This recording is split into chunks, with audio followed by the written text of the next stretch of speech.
south, troops needed to arrest mob leaders, landowners fearing that continental revolution had reached England. Don't worry, you don't have to barricade the front door because it all happened in 1830. And now people from 2 Hampshire villages are about to explain how low wages, greedy clergymen and homelessness led to violence. Malcolm Stewart explains.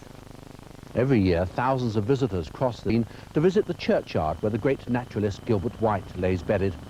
But 37 years after the death of Gilbert White, 300 angry men gathered here, and the events that took place over the following 2 days led to death sentences and transportation for life. Now those turbulent events of 1830 are to be reenacted in the village hall here at Selborne and at nearby Headley, where men from 10 parishes sacked this building, then the workhouse. The government of the day feared it was the start of revolution. We want a reduction in tithes and an increase in your contribution to the poor. It really came after, at the 1815 Waterloo victory, of course, over Napoleon, when things should have got better, but actually for the agricultural man, they seemed to get worse. The soldiers all came back and were taking some of the agricultural men had. Wages were going down and up. Joe Smith is a local author whose drama, This Bloody Crew, will be presented in 2 weeks. We met at the Queen's Hotel, and it was a predecessor of the current landlord who was accused of being the ringleader of the events here in November 1830. I don't personally believe that he was the ringleader. I think that he was the man who was acceptable, if you like, to both the gentry and the labourers as somebody to represent them. That man was Robert Holdaway. Steve Povey, who plays him, is at the moment working just yards from the village green. Like him, Holdaway was a craftsman, a wheelwright, before taking over the village pub. The villain of the piece was the vicar of Selborne, William Cobbold, who led a considerable lifestyle on the tithes he collected from farmers. They offered to raise labourers' wages from 7 shillings a week if the vicar would cut his income to today's equivalent of about £30,000. The destitute of Selborne lived here. These pretty cottages were then the workhouse. They were gutted as a symbol of oppression. Next day, the angry mob crossed this ford and went off to Headley. By the time the workhouse there was attacked, the crowd had become 1,000 strong, but retribution was swift. They had a special commission in Winchester to try all the Hampshire rioters, and the local people here were just a few among several hundred people that were tried over the Christmas period. Holdaway was sentenced to hang, but prominent local people spoke on his behalf, and after being held in a prison hulk in Portsmouth Harbour, he and 8 other villagers were transported to Australia for life, the dreaded Port Arthur penal settlement in Tasmania. In Selborne, though, the swing riots, as they were called, passed. Joe Smith and fellow members of his caste, who was unlucky enough to be singled out as a warning to others, deserve to be remembered. Malcolm Stewart in Selborne for Meridian Tonight.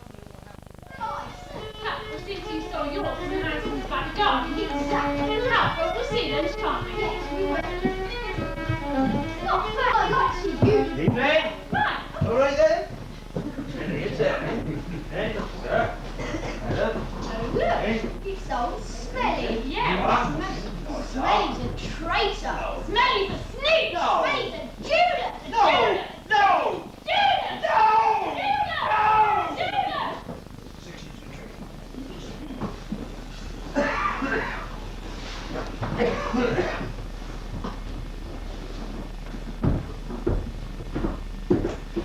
Right, there you go. Thomas. James. You will never come in. I'll leave you all getting acquainted again. Well, we're better off than those two that made us watch Swing in Winchester. Yeah, one was only a lad too, and not the hat off of magistrate. He must have done more than that. Not by all accounts. Then it should be locked up, not us. You bastards. There's no way we could ever win, was there? Terrible fault there was. What would you do then? Stay there and take charity all your life? Yeah. At least before your family had you to look after them, now they've got nobody. They're taught from a vestry member. They'll learn to survive. That's all you ever do when you're a labouring family, just survive. I've not a best remember anymore, Aaron. We're all in the same boat now. Yeah. And all because of a bloody row.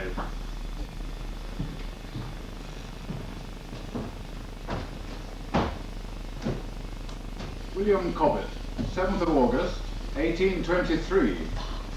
After Tisted, I entered a lane which, at the end of about 4 miles, brought me to the village of Selborne. I came generally uphill, till within about half a mile of this place, when all of a sudden I came to the edge of a hill and looked down over all the larger vale of which the little vale of this village forms a part. Tell me, am I on the road to Selborne? Oh, that's right, sir. Yeah, carry on down here. Can't miss it. Bottom of the hill there. You must consider yourself very fortunate living in such a beautiful locality as this. God seems to have done everything for you here. Fortunate? There's not so happy a place in all of England. Unhappy? How so? Oh, there's always quarrels of some sort or other going on in Selborne. On what matters? Oh, matters of rates and tithes, mainly. Ah, now I recall. I did hear a shot being fired at your vicar, did I not? Aye, but no one was ever caught. Hardly the story of a parson at ease with his flock. What? Oh, come on. Not he. There's not a person alive with a good word round here for him.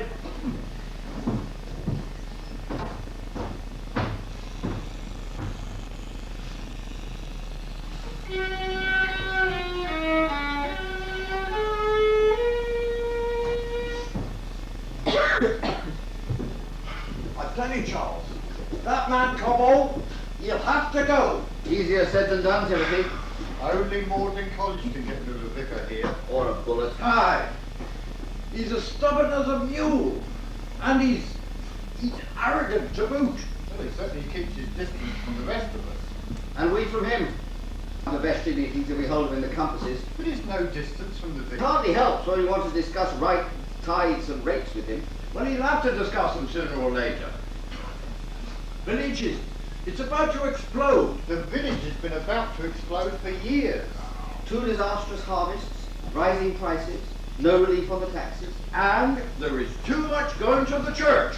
from which we get very little in return. Oh, not in Selborne, any road. I've heard this all before. Last year, the year before that. What makes 1830 so different? Hops down to 200 weight an acre. That's what's different. In an average year, we expect 5 times as much as that. You of all people should know how much this village depends on hops. Aye, there's unrest in the air. Cobbett's Register, they predicted trouble this winter. Yes. Better be a dog than a farmer this winter, he said. As a farmer, I'm not sure I find that very helpful. Look, we're all on the same side here, Charles. We all have to pay rates on our property. Look, I'll be meeting the other farmers to suggest we make a proposal to the vicar. Being? To negotiate. If he'll reduce his demand for tithes from the farmers, we'll pledge an increase in wages to our labourers. If we all pay less into the poor rate. That's a possibility. But only a possibility. It's not for me to say. That's vestry to decide. We are vestry. Us and several others, Timothy. We 3 hardly hold a majority. Yeah. And who's going to disagree? Who knows? Harrison administers the poorhouse. He's hardly likely to relish a reduction in his income. Harrison, he's another one that should be looking out for himself. You may be right. And now, if you'll excuse me, gentlemen, I'll go and see the other farmers. I'll let you know the outcome straight away. Good night, Charles.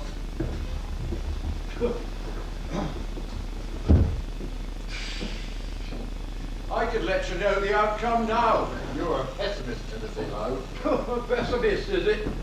With a vicar like Cobbold in the village, there's precious little room to be anything else.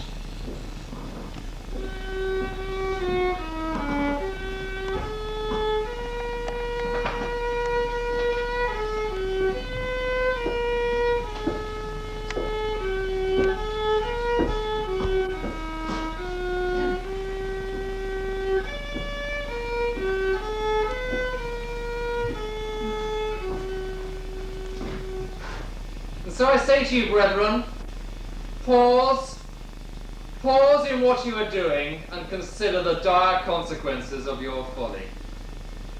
Consider the lilies of the field. Mr. Cobbold, I'm sorry to burst in on you like this without warning, but I must speak with you urgently. Mrs. Cobbold, you realise that this is the time, one might almost say the sacred time, which I set aside each week in order to prepare my sermon for the Sabbath? Indeed, and it is only the most extreme circumstances which force on your coveted solitude. I have received warning. What manner of warning is this? We are to be attacked Here, in this very house, and within the next few days. Idle village gossip. No, sir, from a most reputable source. This being? From Mrs. Newland. She made a point of taking me aside, saying she did not want to see me or my children come to any harm. Oh, but as for the vicar himself, she has no such concern. I'm sure she does not need Only now it. to take instruction from the wife of a farm labourer. She only has our best interests at heart. The labouring class have only one interest, Mrs. Cobbold, and that is to procreate beyond all reasonable measure, and then expect respectable members of society to maintain the offspring of their activities. Since I am the only gentleman in Selborne, There I was think... one more thing. Then quickly, woman, this sermon will not write itself. She said we were to expect a visit from Captain Swing. It is not a name for military. Nor I, but Mrs. Newland seemed to have heard it before. It was the way she looked at me when she said it. Madam, this is a most tiresome interruption. Yes, that is so, but... But in order to placate you, I shall send James with a letter to Mr. Budd, the magistrate at Liverpool, and acquaint him with this tale. I think that would be well.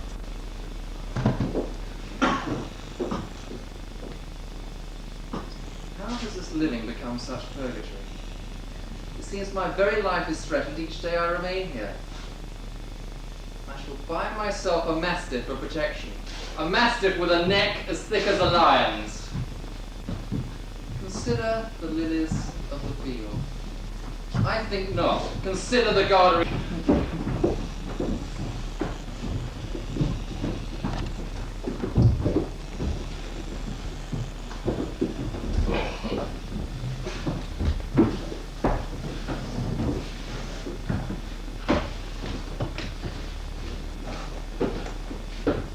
Right, come on, line up, line up. Who's next? I'm next. Aaron Harding. 5 ball. 6 and 6, 7 and 6, 9 and 6. Is that supposed to keep me and 6 kids alive for a week? Grumbling again, Harding. All you ever do, grumble. And with good cause, it's hardly worth standing in line for that. Have we given it to the next man then? I'm sure he'd be more than grateful to take it. It's not enough to buy a daily loaf of bread these days. There were 7 of us supposed to live on that in a week. None of my business. I just give out the dough. I don't fix what it should be. Now move on, get out.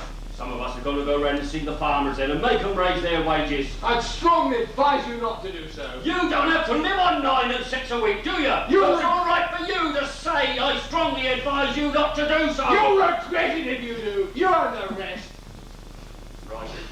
Well, I'm going. But now, you watch out. It may not be just the farmers we visit. Get out. Right. Who's next? In November 1830, the scale of minimum wages paid in Alton was based on the price of a gallon loaf of bread, which at that time cost 1 6 halfpenny. An Alton labourer's family was entitled each week to 1 gallon loaf of bread per head and 1 extra. So, a widower like Aaron Harding, with 6 children below working age in Alton, would be entitled to the equivalent of 8 loaves a week, or 12 shillings and 4pence in parish dole. If he was unemployed, he would receive all of this from the parish dole.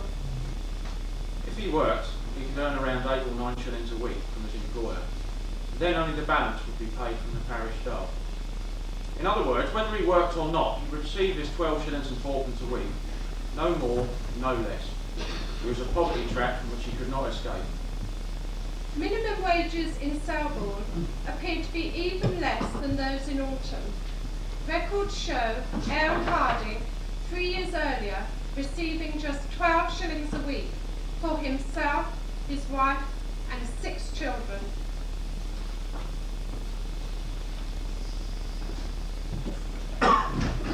The prorated fees from the farmers in church, and the labouring man was for his word. 2 shillings a day is all that we ask, and an end to relief from the poorhouse at last. But poverty's come back in fashion. These are the rigs of the times, times, me boys. These are the rigs of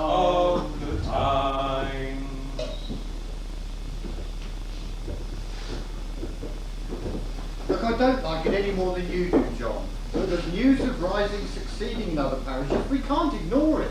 Yeah? Why do we have to react to what happens in other parishes? Grown men, aren't we? Can't we make our own decisions?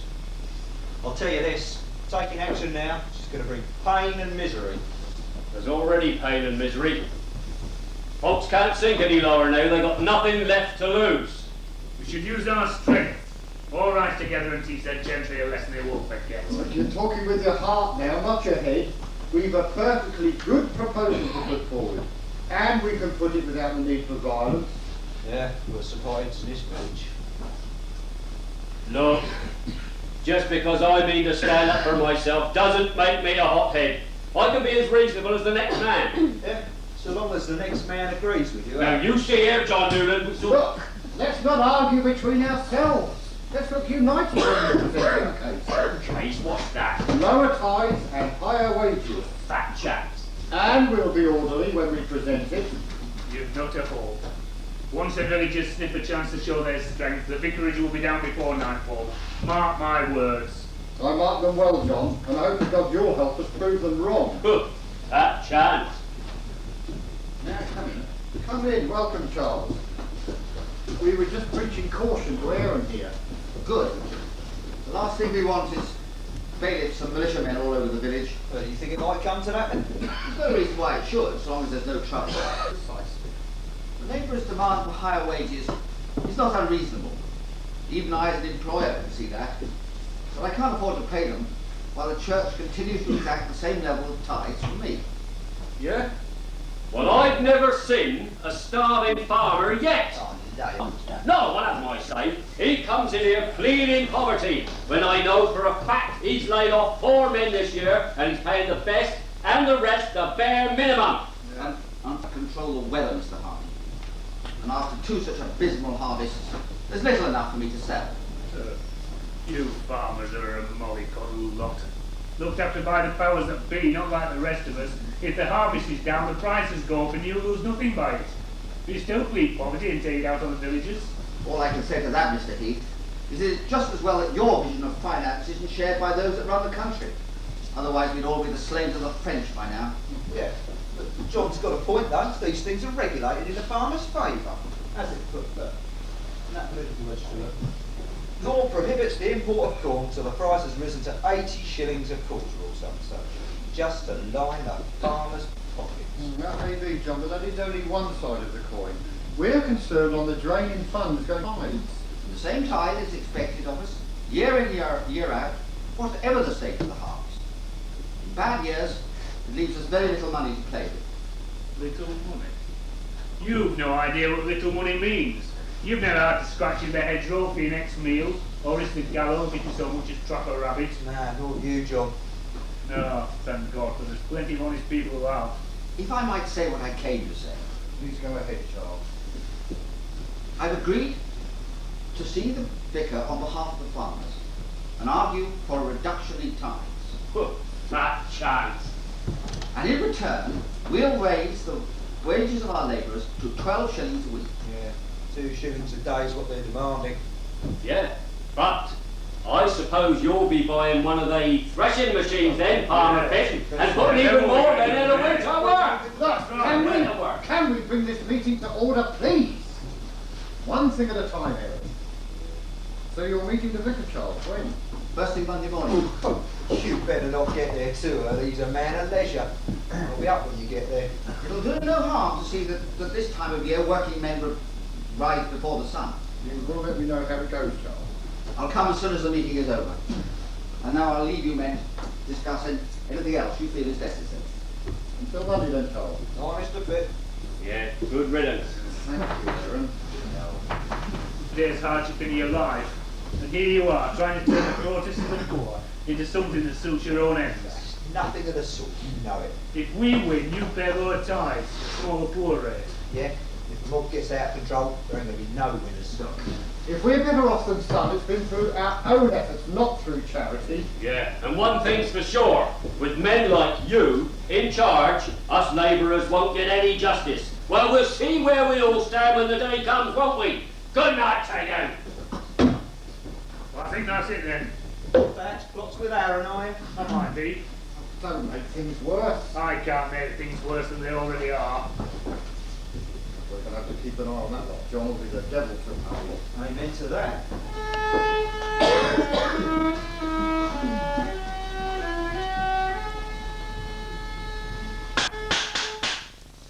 Help! Murder! Who's that? Who goes there? Come away from the window, they'll fire again. They've gone. Cowards shooting women and children whilst they sleep. Robert, someone shot the Harrisons down at the workhouse. Are they hurt? No, but they're closing first. This is just the start, John. Just the start.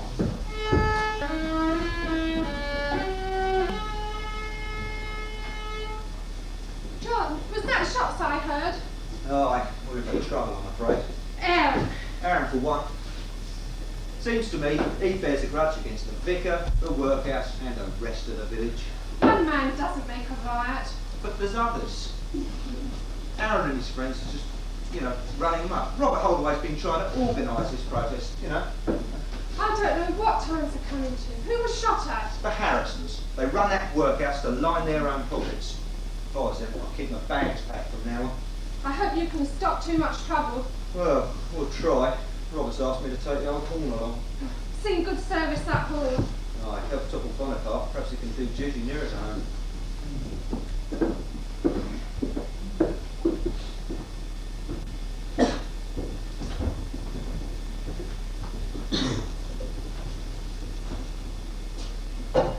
Have you heard about the shooting? Of course you have.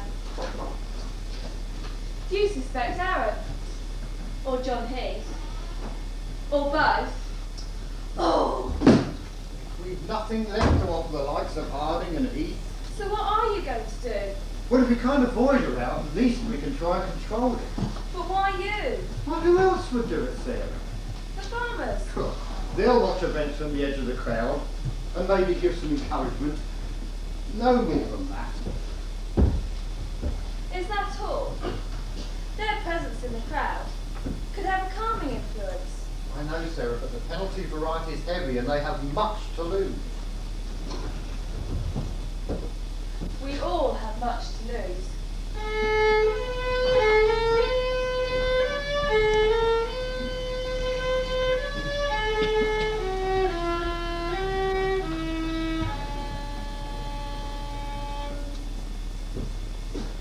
I've come to see the vicar on a matter of some urgency. But Mr. Fitz, it's not yet breakfast time and the master is still abed. Then pray rouse the master and tell him.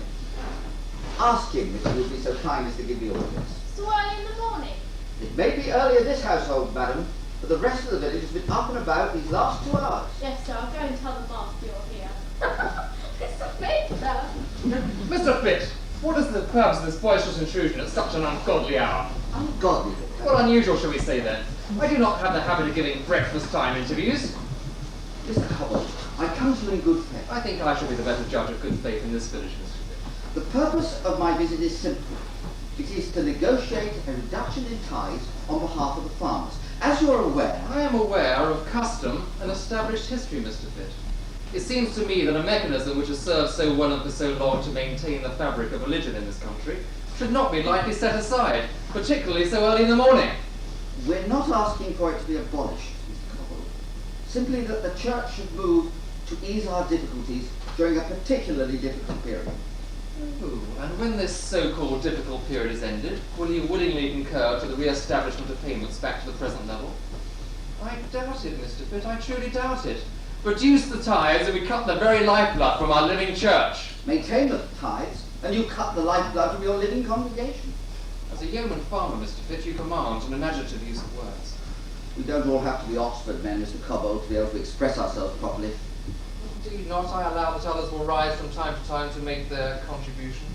I must tell you that there are some outside who would rise today, and not simply by using words.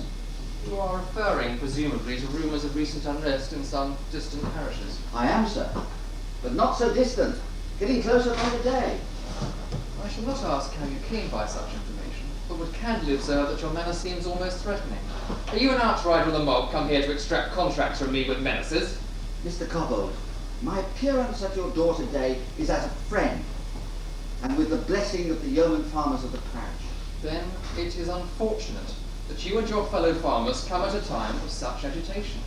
If I am seen to bend to your demands today, it would give the appearance of having surrendered to intimidation of the most distasteful kind. But I have not yet given you details of what we wish to discuss. Nor need you, Mr. Vitt, nor need you. My mind is fixed in this matter. You would refuse to consider the very issue whose resolution could frustrate the purpose of the mob? Ah, then you admit that there is a mob, and that you are familiar, intimate perhaps, with its purpose. Mr. Cobbold, you are a snob. Worse, you are a fool if you cannot see the hand of reason and reconciliation extended to you, even if it is by those that you consider lower-class farmers, tradesmen and artisans. I fear your obstinacy will cause many in this village to suffer much needless sorrow. Mr. Fitz, you will kindly leave this house at once and return to your rabble. If that is your last word, good day to you, Mr. Cobbold. Would you like your breakfast now, sir? No, Miss Roberts, I would not like my breakfast now. Please yourself, I'm sure that somebody got out of bed the wrong side this morning.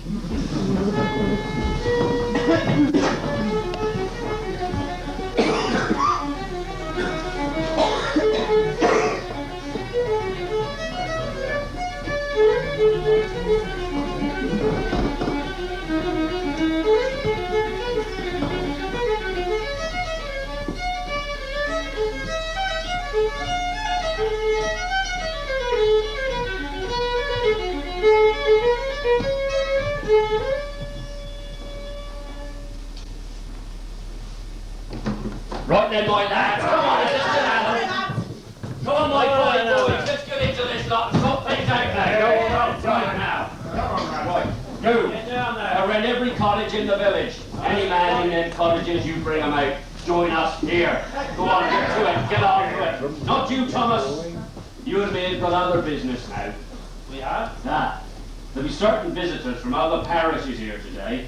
Oh, Ah, they want us and our men to go with them to Henry tomorrow.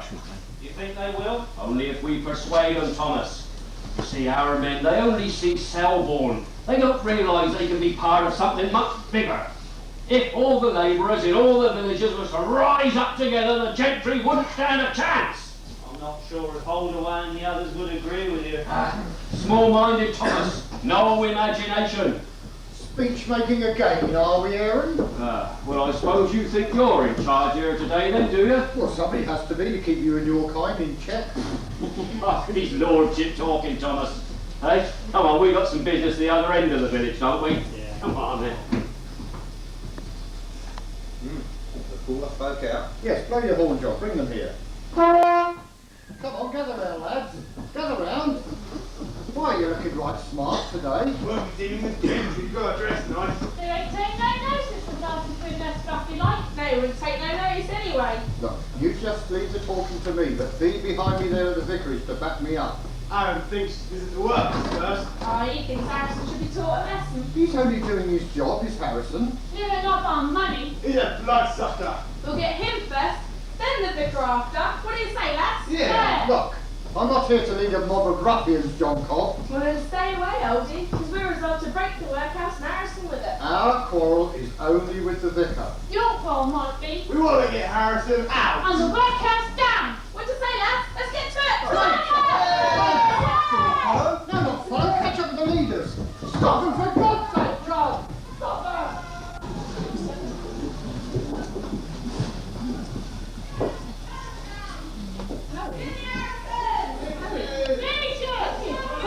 What is it? Get down! Look, what? Come on, who is it? Does it matter? Get us. Get us? Quick, go and get us. There are people in here. Oh, there must be with you. Never mind, I'll do it myself.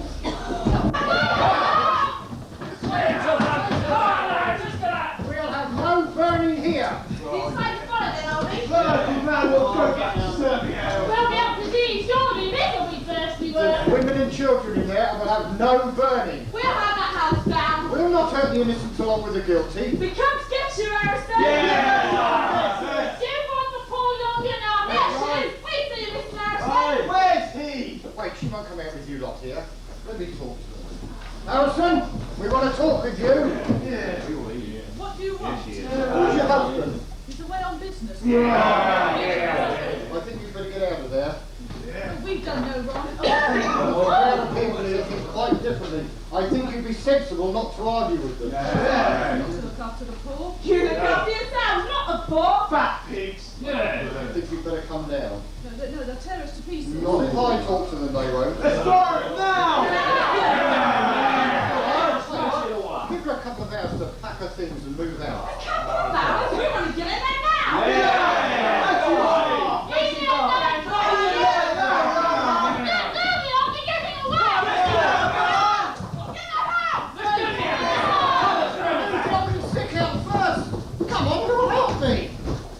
How goes it, Robert? Well, at least nobody's been killed yet. I see the Harrisons escaped. Just as well, I'd say. I hold them no particular grudge. With luck, this thing's just by now. I fear not. I hear there's a plan to march on Headley tomorrow. Headley? Somebody's been working behind the scenes. Will you tackle the vicar now? What, you mean frightening with numbers? Well, he wouldn't listen to reason. Maybe the mob will make him see sense. Come on, John, they've done enough damage here. All smashed up in 15 minutes. To the vicarage. Aye, to the vicarage.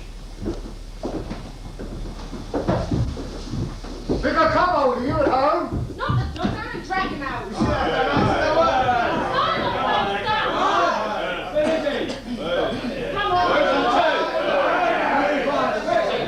violence, I see. We can put a perfectly good case without any violence. Here we Mr. Holloway, what's the meaning of all this? I think you know full well, Vicar. We want a reduction in tithes and an increase in your contribution to the poor rate. But you know the majority of the tithe goes straight to Oxford. I have no say in the matter. But £600 a year goes to you. How can you justify £600 a year when people in the village are out of work? Whole families are starving. I contribute as much to the poor rate as any landowner. No other landowner in the village is taking £600 a year. Will you reduce the tithes you take from this village? By how much? By half. We think £300 is quite enough for you. Impossible. I think you'll find it possible if you think about it. I'm taking no threatening with violence if I do not comply. I'm not a mere poorhouse overseer, you know. All the labourers in the village put together wouldn't earn even £300 in a year. I suggest you act practically, Mr. Cobbold. The farmers say they will pledge to pay higher wages if you sign a document agreeing to lower the tithes. And what about shopkeepers and tradesmen such as yourself? You pay no wages to labourers, yet your tithes will also be reduced. No wonder I find you here leading this petition. We support those we do not employ, as you well know, Mr. Cobbold, by our contribution to the poor rate. Well, what do you say? Come on. Seems I'm not in a position to offer much resistance. Very well, I will sign your wretched piece of paper. To reduce my share of the tithes by £100 a year. The demand is 300. Mr. Holloway, let us be sensible about this. 150 then. 300, Mr. Cobbold. Can you not half your wages, Mr. Holloway? I could, if they're as fat as yours. Living on half my wages would make no difference to me. Half of nothing's nothing. Even I can figure that out. It seems your threats leave me with little choice. Threats? We've issued no threats. Only reasonable arguments. You have me at a disadvantage. 300 will have to be. We'll have that in black and white. I will have the church warden write out an agreement. What about a bit more for the poor rate then, Vicar? I already contribute my fair share to the poor rate. Will you only run 2 shillings a day, Vicar? With a wife and 6 kids to support? Surely, as the Lord's representative, it is reasonable that I maintain a certain standard of living. Times change and standards with them, Mr. Cobbold. Well, there I must disagree with you, Mr. Holdaway. Standards must be upheld at all costs. At all costs? Yes, at all costs. Prepared to increase your contribution to the poor rate? I am not, sir. You have already extorted enough from me today, and I will yield no more. Very well. On your head be it. I shall be meeting the farmers to get them to witness this agreement, and I hope to God it satisfies all of them. And just remember, Mr. Holdaway, that you will be seen as the leader of these lawless men. Whatever they do in the way of mischief will be held at your door. I thank you for your concern. And now we shall leave you in peace. Tomorrow we're doing Headley. Men! Back to the ground. Just like those hounds. That's right. Mr. Holdaway, I fear you are riding a tiger. Good day to you. Well, so much for the concern for the shepherd through flock. What about that drink now, oldie? Thirsty worker, I think. Let's take a collection. From those money. We'll need about £5 for a couple of drinks each. Well, you've already milked them for as much as they've got. It's all right, Robert. The farmers will give £2 from the poor rate for drinks at the compasses. From the poor rate? Yes, that should be enough to buy them a pint each. But is this wise, Charles? It's a way of showing how she should without getting too involved in the IE's authorities. Yeah, before this lot denied from you anyway. Miss Newland, perhaps so. Very well then.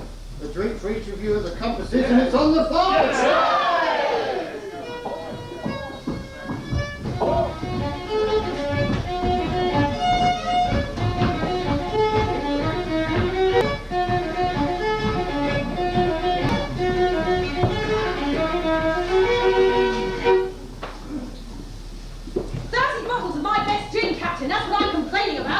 Darling, there's absolutely no use in complaining if you cannot keep a better watch on your liquor. Better watch? What am I supposed to do? Stay up all night guarding it with a rifle? The store was securely... Clearly not securely enough, man.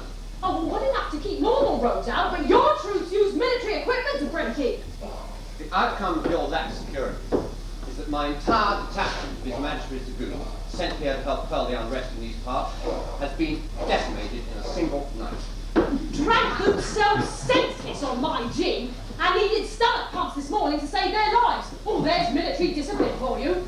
I'm afraid you will be hearing more from the authorities on this matter. And they'll be hearing more from me, with a bill for the liquor. Regretfully, madam, it is entirely your own responsibility to collect money from your own customers. Regrettably, Captain, the anchor at Lithook will no longer be pleased to billet His Majesty's troops in future. I have absolutely nothing further to add at this moment. Good day to you. Get out of my way. What are you two doing here? Oh, a room, eh? Silver not too quiet for you, eh, has it? Come to see how we live life down here on the turnpike. I've got a troop of drunken soldiers in there, too ill to move, and a cellar floor I washed with gin and broken glass. Oh, you've had trouble too then? No, doesn't take a genius to see that.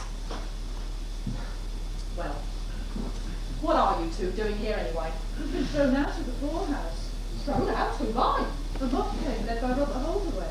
Hundreds of them now, threw the poor out. Well, Holdie wouldn't do a thing like that. Oh, he was there, right at the head of them. Well, there's been trouble here in Lithook too. Old Quarrier from Steep, he took a man from the crowd who was protesting there and they dragged him off in chains to Portsmouth. Well, we'd like to stay for a few nights, if you've room, until things settle down in Selborne. Oh, well, I will. You've no luggage? We've lost everything except what we're standing in. Well, of course you can stay. You can help me clear up the mess here, and we'll start in the cellar.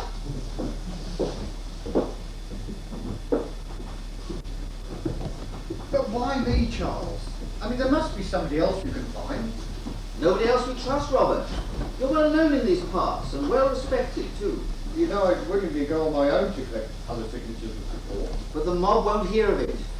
They want to see it happen with their own eyes. So it's to Enshot, Brecon and then on to Headley. Yes, the Headley farmers are meeting their rector at midday. We want their signature. There are other reasons for wanting to go to Headley. You know that, don't you, Charles? Yes, I have heard. Another workhouse. Oh, another workhouse. But how's it going to look when I ride to this meeting tomorrow with a mob of ruffians at the tail? But you'll do it for us, Robert, won't you? Seems I have little choice, Charles. Come on, you men won't send you back. Come on, When you guys are starving, run some bread. Tom's up in his family and all. Yeah, come on. Run the signature. Old here's what we like to see, lots of signatures. Do you think holding this many folk be with you? I did not, Thomas. I'd intended to come alone. Have you counted heads? They've been joining us at every turn, ever since we left Selborne. And more to come. Where are we now? Stamford Green, that'll be old Henry James's family from the forest. You know them, John? Sure, nobody knows them well. But will they be with us or against us? Oh, they'll be with us. Who's the leader among you? Oh, here. You do? And who might you? He's Robert Holdaway of Selborne. I recognise you, John Heath, and some of those behind you.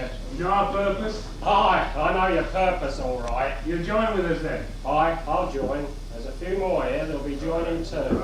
All yours from the forest? No, not all. Some from Bramshot, others Comfort roundabout. So we go by way of the Ford from here then? Aye. Past old Curtis's place, mine. He's one of the local constables. We've got no quarrel with him. We're here to meet the farmers. You're here to meet the farmers. To Headley then. And an end to this matter.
Enough to make you krill. Look down on these poor people as you ride up and down.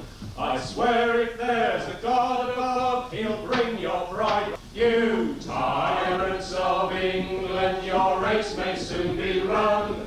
You may be brought to account for what you've sorely done. You go to church on Sunday, I'm sure it's now but pride. There can be no religion when humanity's cast aside. If there be a place in heaven, as there is in the exchange, our poor souls may find no rest, like lost sheep they must range. You tyrants of England, your race may soon be run. You may be brought to account for what you've surely done. We look on our poor children, it grieves our hearts will sore. Their clothing it is worn to rags, and we can get no more. There's little in their bellies as they to work must go, while yours are dressed as dandies in a show. You tyrants of England, your race may soon be run. You may be brought to account for what you've sorely done. You've pulled down our wages, and shameful it to tell. You go into the market, and you say you cannot sell. And when that we do ask you, our time shall mend. You swiftly give an answer when the wars are at an end. You tyrants of England, your race may soon be run. You may be brought to account, you've sorely done. You say that Bonaparte has been the scourge of old, and that we've got good reason for his downfall. Well now, Bonaparte's dead and gone, and it is plainly shown that we've got bigger tyrants here and ponies of our own. You tyrants of England, you're run. You may be brought to account for what you've sorely done. You tyrants of England, your race may soon be run. You may be brought to account for what you've sorely done.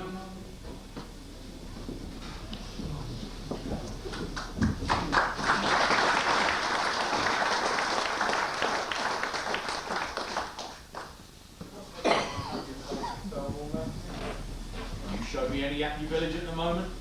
John, you know those places. What do you say? Rates are very high in Hedwig, 21 shillings in the pound. Is that enough to cost? Yeah, but it could cause a right in Hedwig. Selborne boy. Hedwig just followed on. That workhouse was an evil place. My Uncle Tucky was in there. Just a business to that shoesmith. Yeah, just like the Harrisons and Selborne. Me and my brother William, we heard there was likely to be a row there that day, so we went down first thing in the morning to try and get him out. Come on, William, you heard as well as I did in the Ollie Bush last night. Yeah, so I did. Well, I don't know.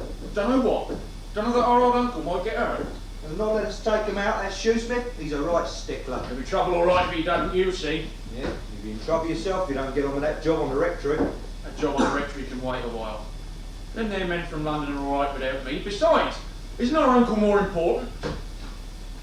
I don't know. Mr. Shoesmith? Anybody there? Mr. Shoesmith? What's all this? What's going on? We come for our uncle, old Tucky. They can't have him. I can't have my mates going in and out all the time. What's going on? They've come for old Tucky. What's that then? We've come to look after him for ourselves. You never did before. Yeah, well, it's different now. Different? How different? There's going to be a row here today. A row? What sort of a row? We're saying no more. Just give us our uncle and we'll be away. I called the Selborne workhouse down yesterday and it'll be your turn today. I can't spare him then. There's to be a row here, he can talk more and better to the point than any man here. You don't understand. We don't want to see him get hurt. Then you better make sure there isn't a row here today, Matthew Triggs. Look, I bear you no ill will. Come and have a pint of my beer each, then be on your way, eh?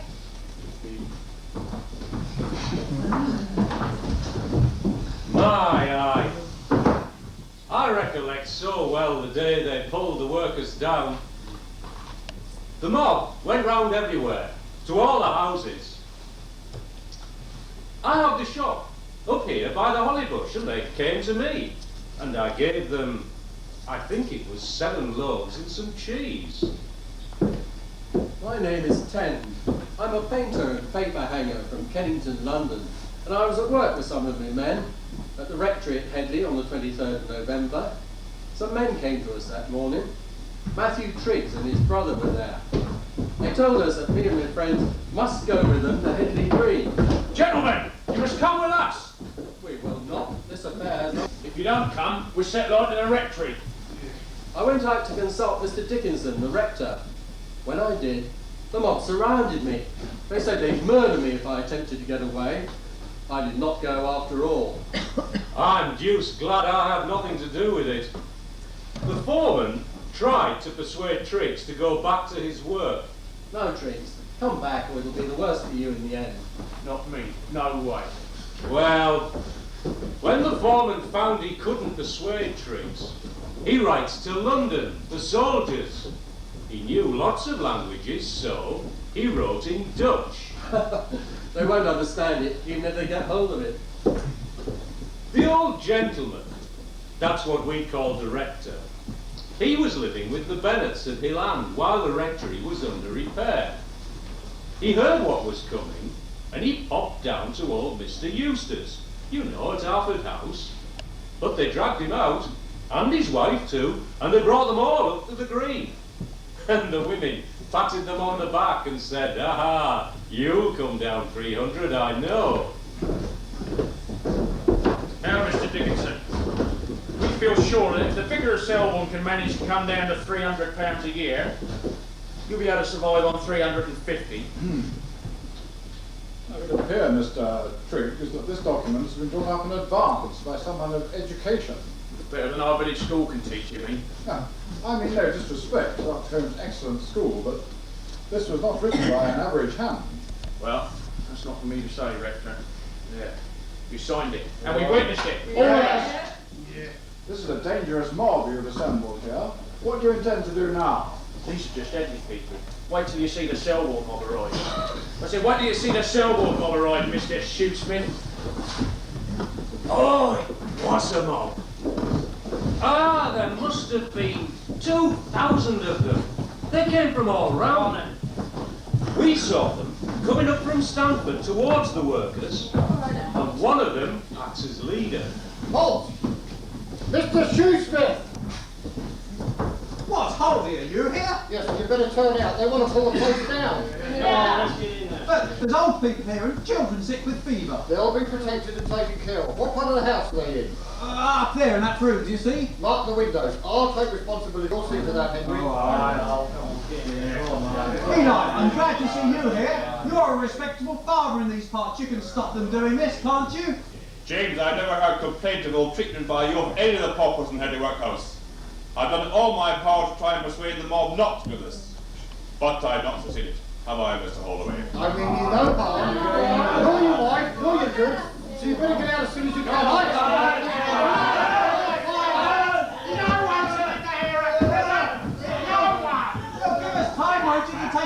chaps out. We'll give you 2 hours. Henry James and his family are here will help you move. Right, Mr. Shoesmith, let's get going. Where shall we start? Come on. Right then, Oldie. Right, the middle of the words I, Matthew. We started at 6 this morning. Doesn't take 4 hours to walk from Selborne. What kept you? Well, we came round by Gretton collecting signatures. Oh, yeah. Let's get off down the road to the workhouse. Hold on, I'm here to meet the farmers, not wreck the houses. Besides, we give Shoesmith 2 hours to get his things out first. You've done what?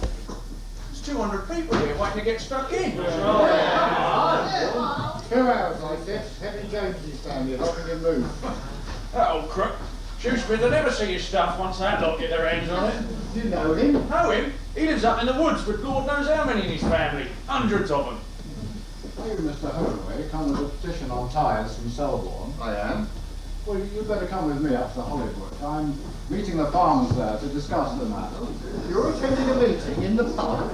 And why not? You're not all as narrow-minded as the vicar of Selborne.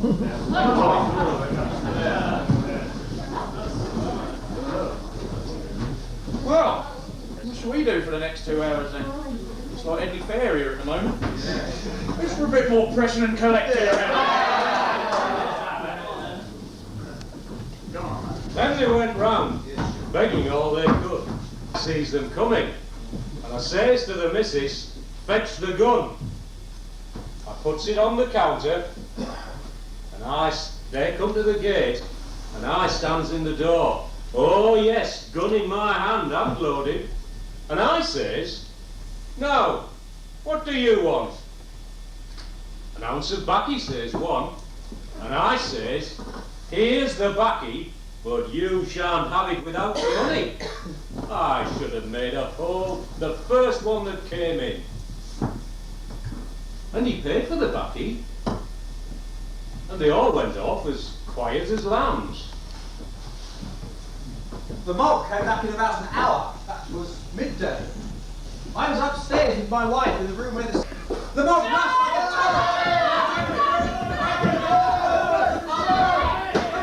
a stop! There's children in there! There we are, I'll put a man in the door! The rest of the mob at this time were tearing out doors, breaking windows and taking down ceilings. Ceilings and not the gate. Come on, as coming down, I saw James Painter breaking the banisters of the staircase. Then he ran through the roof and started throwing away the tiles. I thought Matthew Triggs up there. He's a bricklayer. The rest of them went into the yard, brought out a gallon of copper, about 40 gallons, started beating it with their bludgeons. Others in the yard were breaking the gates, and some were engaged in drinking my wine. There were about 30 gallons of homemade wine. Aaron Harding was there. He was doing nothing but drinking my wine. James Painter was astride my cask. Thomas Harding was there. He was quite drunk. Good news, lads. The Headley farmers have signed our agreement and given us £7 to share between us. Don't be yourself, we'll go back to workhouse while you're in there. What? Take me to things. What? And as we farmers just struck an agreement with you, you'd better go and stop them. All the hell to pay. All you Headley people, onto the workhouse. I need your help. What? To stop it? No chance. We'll come, but we're joining the fun. Why should you want to put down the houses of these gentlemen who've just behaved so well towards you? Well, why not? Just try and keep us Wait, I said! Did they put... First they pulled all the flooring up, and then they put the sticks for the roof, till the dust looked like smoke. And then they stacked the place. Come away, lads. You've done enough. You speak for yourself, Mr. Holdaway. We're in Headley now. We don't take orders from Selborne here. Have another drink, Holdie. There's plenty left. Come on, Holdie. What do you think of it now, Mr. Holdaway? Too bad. It'll hang me. Your evidence, please, Mr. Sparrow. I saw the workhouse at 3 o'clock, Your Honour. It was, I should say, completely demolished. It would take as much as £1,000 to repair it, as much as £200 worth of furniture and blankets belonging to the workhouse were taken away, and hardly any of it was returned. And what of Henry James? Henry James helped me to remove my goods and stuck it in the yard. I believe I thanked him. I don't know where he comes from. He's not a Headley man. Good morning, sir. Could I interest you in some nice blankets? Excellent quality, good as new, recently applied for local hostel at the close. Oh, mate. At the end, the workhouse was a shell. And yet, despite the hours of violence, not one person had suffered injury. You've done enough, I say, lads. We promised this now from farmers to raise wages. We promised this from 2 clergymen to reduce tithes, and we've wrecked 2 houses. It's enough. It's not enough, Oldie. The mob, they want more. They don't want to stop now. Then he's taking his threshing machine away to Kingsbury. He thinks it'll be safe there. We've no grudge against Bennett and his machine. You may not have. I think you may not be in charge anymore, Robert. I've not been in charge from the beginning. I've done all I can to prevent them doing more mischief than necessary, but I've not succeeded. Can't we just share the money out, John, and all go home? How much is there? Well, near enough £23. As much as that? But how should we split it? There are people from 10 parishes here. We need to find a representative for each to get their fair share. Well, the Selborne, Headley, Bramshot, Kingsley. The Woldhams, Harvey Mordit, Empshot, Newton, Vallis and Gretton. All of those? So I'm told, and tomorrow they're up to Alton. Well, go without me then, I've done enough. Oh, I'll find some men I can trust to take them away. Robert Holdaway, we have now to consider your conduct following the destruction of Headley. And we find you going with your mob to Kingsley, and there distributing amongst them no less than £23, being the forced contributions which you had collected during the course of the day. On that green you called out 10 persons, being the representatives of the parishes that had formed your assembly, in order to reward them for their iniquity. And therefore, deeply as others may be stained with guilt, if a sacrifice is to be made to offended justice, and a sacrifice must be made, you are the fit person to be selected for it.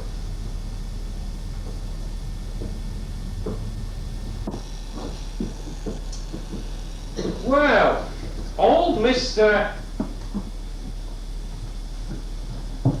What's his name that lived at Fowling? Mr. Budd, the magistrate. He got all the people together at the Anchor and swore them in, you know, as special constables. So 2 days after, on horseback, 1 by 1, not 2 by 2. I saw them coming into Headley and I says to the missus, how many be there? I don't know, says she. 40, I thought. But there was only 15 or 20. Someone says, here they come. And when the mob sees them, off they ran. Some got over the hedge and my eye, didn't the women bring the bedding back when the soldiers came?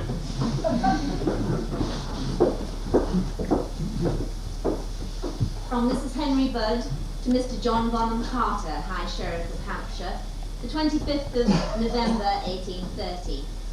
Dear Sir, Mr. Budd has opened your letter and requested me to say that Robert Holdaway is taken, with Aaron Harding and John Cobb, all of Selborne. Matthew Triggs of Headley is also in custody, a very bad case, and one Harding of Kingsley. We are just returned, having been out since 9 o'clock this morning. Mr. Budd apologised himself, his hands being too cold from riding all day. We do not want any reinforcements, and as you have had more lifeguards sent to Petersfield, Mr. Budd does not see the necessity for detaining the infantry any longer. And will the government shed their blood? The bloody old Times newspaper, which is the organ, and perhaps in great part the property of this hellish crew, says that the labourers are starving and they've been cruelly oppressed, but that some of them must suffer the severest penalty of the law.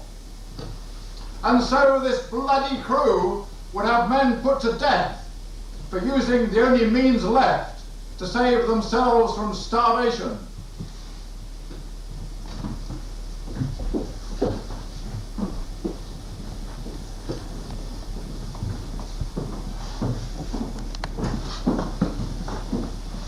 Trials of 345 men arrested throughout Hampshire began on Monday the 20th of December. The case of the Headley Seven was the first to be heard after the Christmas break on the 27th of December.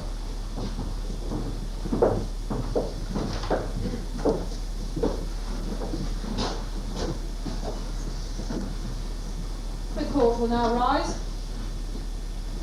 You are charged with having, with divers others, riotously and unlawfully assembled at Headley on the 23rd of November, and when so assembled, with having feloniously pulled down and demolished the poorhouse of the united parishes of Bramshott, Headley and Kingsley.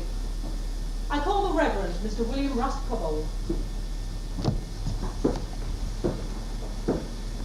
You are Vicar of Selborne in the county of Southampton? I am. How long have you known the prisoner Holdaway? I've known him for 8 years. And what would you say as to his character? I would rather not be asked as to his character. Thank you, Mr. Cole. I would also beg to state, as an act of justice to prisoner Holdaway, that he probably saved my life and property on the 27th by his influence over the mob that were about my house. Thank you, Mr. Cole. We turn to the defence in this case. Would any prisoner like to make a statement on his behalf? Yes, Holdaway? What I did was with good intent. I went about with the mob only to try and prevent them doing more mischief than necessary. I did what I could to try and prevent them, but you see, I did not succeed. Your statement is noted. We turn now to the case of John Newland. I call Mr. Charles Fitt, farmer of Selborne.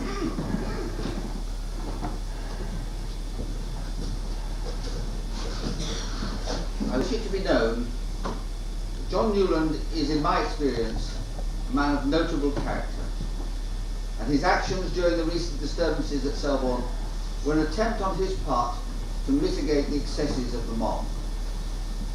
Do I understand from this testimony, Mr. Pitt, that you were yourself present at the rioting? I was there, Your Honour. Then, sir, you should be ashamed of yourself. You, from your station, should know better. First, incite these men to commit a very serious offence, and now you appear here with one of them a character reference. I fear you are very fortunate not to be standing in that dock. I think you merit it more than these poor men. Richard Rook, you say Robert Holdaway was the leader of this mob? Oh, yes, sir. He was in charge, all right, sir. We all heard him say, "On to the workhouse, sir." Oh, yes. He was in charge there, all right, sir. Finally, at 10 o'clock in the morning on the 30th of December, the 3 trial judges appeared to pass sentence on all the accused. You stand convicted of having riotously and tumultuously assembled together with other persons. It is impossible to look at your conduct without seeing that you were the actual ringleaders in this work of mischief and destruction. The law must be obeyed. It travels with a slow but sure pace and always overtakes any offenders with dreadful punishment. All 7 men convicted of sacking the Headley workhouse were sentenced to death.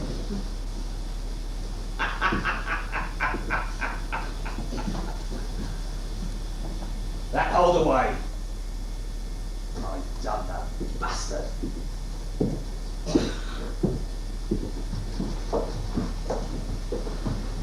There was an immediate outcry against the harshness of the sentences. The Times reported scenes of terrible distress in and about, with wives, sisters, mothers and children besetting the gates every day. Petitions were sent to the Home Office from many towns in Hampshire, including one from Winchester itself, signed by every trader in the town, without exception.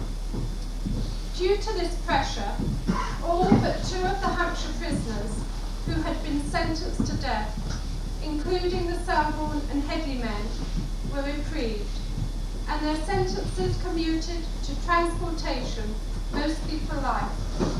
They were taken in chains from Winchester to the Hocks at Gosport to await transportation to Australia. Take your hat off, boy. Some gentlemen are passing by. Some gentlemen, I say. Don't you ever forget it. But this reprieve made no difference to the prisoners' dependents. They were left just to fend for themselves in their villages as best they could.